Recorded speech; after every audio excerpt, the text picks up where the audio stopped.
সন্দেশখালীর বয়েরমারীতে ১ জুন পুলিশের ওপরে হামলা, পুলিশের মাথা ফাটিয়ে দেওয়ার অভিযোগ এবং ফের গ্রেপ্তার ৭। ঘটনায় এখনো পর্যন্ত মোট গ্রেপ্তার ১২ জন।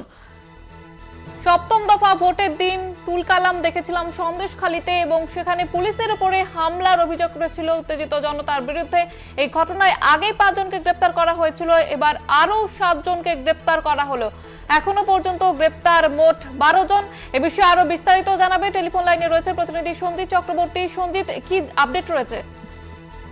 দেখো, শেষ দফা নির্বাচন অর্থাৎ ১ জুন যে বরিশাল লোকসভা কেন্দ্রের নির্বাচন ছিল, সেই সময় বয়ারমারি একের পর এক দফায় দফায় বিক্ষোভ, প্রতিবাদ, সংঘর্ষ হয়। ইতিমধ্যে তুমি জানো বেশ কয়েকজন বিজেপি এবং তৃণমূল কর্মীদের মাথা ফাড়ি দেয়। এই নিয়ে কিন্তু ইতিমধ্যে পুলিশ আসলে তাকে রীতিমতো পুলিশকে ঘিরে রেখে খণ্ডযুদ্ধ বেঁধে যায় গ্রামবাসীদের সঙ্গে। অর্থাৎ বিজেপি কর্মী সমর্থকরা তাদেরকে ঘেরাও করে লাগাতার বাসন্তী রানীর ওপরে ইট জমায়েত করেছে, ইট তাদের ওপরে ইট বৃষ্টি করে। পাশাপাশি এই নিয়ে এক পুলিশ কর্মী মাথা ফাড়ি দেয়, তাকে ক্যানিং এ একটি হাসপাতালে ভর্তি করা হয়।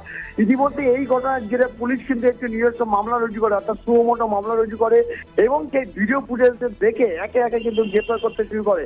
ইতিমধ্যে এর আগেই ৫ জনকে গ্রেপ্তার করা হয়েছিল। আর গতকাল রাত্রিবেলা এই ভিডিও ফুটেজ দেখে যারা পরিকল্পিতভাবে হামলা চালিয়েছিল এবং পুলিশের ওপরে, সেই দেখে তাদেরকে ৭ জনকে গ্রেপ্তার করা হয়েছে। মোট ১২ জন ইতিমধ্যে গ্রেপ্তার হয়েছে।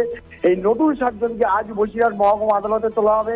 ইতিমধ্যে তাকে মেডিকেল পরীক্ষা করা হচ্ছে। এই ৭ জন রীতিমতো তারা কিন্তু পুলিশের ওপরে পরিকল্পনা করে, চক্রান্ত করে, রাস্তায় ইট মজুত করে একের পর এক হামলা চালিয়েছিল লাঠি, বাস, রড নিয়ে। ইতিমধ্যে এই ঘটনার জেরে মোট গ্রেপ্তারের সংখ্যা দাঁড়ালো ১২। যে পুলিশের কাছে যে অভিযোগ, যে পুলিশের কাছে নির্দিষ্ট অভিযোগ, যে পুলিশের ওপরে যে আক্রমণ, যেভাবে পরিকল্পিত হামলা চালিয়েছে, তার মধ্যে এই ৭ জন প্রত্যক্ষভাবে যুক্ত ছিল এমনটাই মনে করছে তদন্তকারীরা। তাদেরকে হয়তো হেফাজতে নিয়ে নতুন করে আরো কারা কারা যুক্ত আছে সেটাও তদন্তকারীরা দেখে নিতে চাইছে। জয়িতা, ধন্যবাদ জানাবো সঞ্জিত। সন্দেশখালীতে বয়ারমারীর পুলিশের উপরে হামলা এবং এই ঘটনায় এখনো পর্যন্ত ১২ জনকে গ্রেপ্তার করা হয়েছে। আগে ৫ জনকে গ্রেপ্তার করেছিল পুলিশ, এবার নতুন করে ৭ জন গ্রেপ্তার।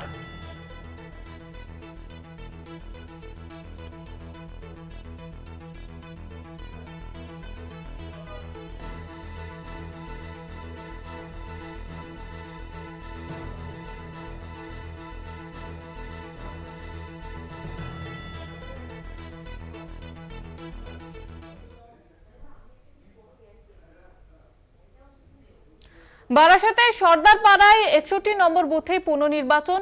১১টা পর্যন্ত ভোট পড়েছে ৩১.৬২%। মথুরাপুরের সূর্যনগরে ২৬ নম্বর বুথেও সেখানেও হচ্ছে পুনর্নির্বাচন এবং সেখানে সকাল ১১টা পর্যন্ত ভোট পড়েছে ২১.৩৭%। কমিশনের নির্দেশে মথুরাপুর লোকসভা কেন্দ্র এবং বারাসাত লোকসভা কেন্দ্রে ২টি বুথে পুনর্নির্বাচন হচ্ছে এবং আপনাদের যেমনটা জানাচ্ছিলাম যে সূর্যনগরের ২৬ নম্বর বুথে পুনর্নির্বাচনে এখনো পর্যন্ত ভোট পড়েছে ২১.৩৭%। বিষয়ে আরো বিস্তারিতভাবে জানবো। টেলিফোন লাইনে রয়েছে প্রতিনিধি সত্যসুন্দর ভট্টাচার্য। সত্যসুন্দর, এখনো পর্যন্ত কত শতাংশ ভোট পড়েছে এবং অভিযোগ কি কোনো জমা পড়েছে কমিশনে? দেখো, এখন পর্যন্ত নির্দিষ্টভাবে পুনর্নির্বাচনের কোন অভিযোগ জমা পড়েনি, কিন্তু সকাল ১১টা পর্যন্ত ৭টা থেকে ভোট গ্রহণ শুরু হয়েছে। তার ৪ ঘন্টা পরে যেটা জানা যাচ্ছে যে ২টি লোকসভা কেন্দ্রের ২টি বুথে যে পুনর্নির্বাচন হচ্ছে, তার মধ্যে একটি বুথে মথুরাপুর লোকসভা কেন্দ্রের তার কার্যিক বিধানসভার একটি বুথ, যেখানে ৩-৭% ভোট পড়েছে সকাল ১১টা পর্যন্ত, এবং অন্য আরেকটি বারাসাত লোকসভা কেন্দ্রের বেদাঙ্গা বিধানসভার যে বুথে পুনর্নির্বাচন হচ্ছে, সেখানে ভোট পড়েছে ৩১.২%। কমিশন সূত্রে যেটা মনে করা হচ্ছে যে সাধারণভাবে পরে পুনর্নির্বাচনের ক্ষেত্রে সাধারণভাবে শতাংশ কিছুটা কম হচ্ছে, তবে যেহেতু সন্ধ্যে ৬টা পর্যন্ত ভোট গ্রহণ প্রক্রিয়া চলছে, সেই ভোটের শতাংশ আরো বাড়বে মনে করছে নির্বাচন। ধন্যবাদ জানাবো। সত্যসুন্দর ভট্টাচার্য ছিলেন আমাদের সঙ্গে টেলিফোন লাইনে। বারাসাতের সর্দারপাড়ায় ৬১ নম্বর বুথে পুনর্নির্বাচন।